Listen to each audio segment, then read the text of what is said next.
So imaging right now is really the key to diagnosing more people with venous insufficiency that have it. As everybody probably knows, it's as many as 80 million in the US have chronic venous insufficiency, and a fraction, 5–6%, are diagnosed. So the real issue is, how do we find people earlier? How do we find more of them? So my feeling is that we actually need to have tools that can pre-screen folks so that we can use the existing tools such as ultrasonography that are the gold standards to diagnose more people. So that was kind of our challenge, and I think we have a solution.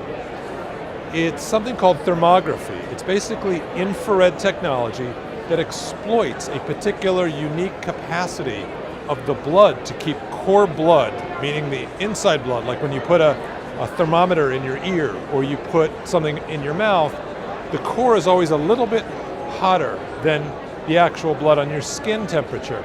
So we were able to exploit that using infrared and say, hey, there's a leaky vein, leaky meaning it's coming from the deep system, and it's actually going on the skin. And it makes a beautiful line, actually the line of the vein, the saphenous vein, the small saphenous, or even reticular veins that are out there and show up in a way that is non-contact, that is non-invasive, and it's basically free. It's so inexpensive to do. You can do them in your office, in a front office.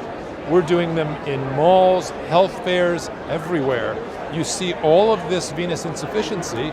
You can't really make a diagnosis yet because we've got a lot of trials to do, but you can send them to ultrasound, and we're finding a lot of those folks go to ultrasound and have severe venous and chronic venous insufficiency. So we're going to lower that number from 80 million people that are undiagnosed to a much smaller number with this tool, I believe.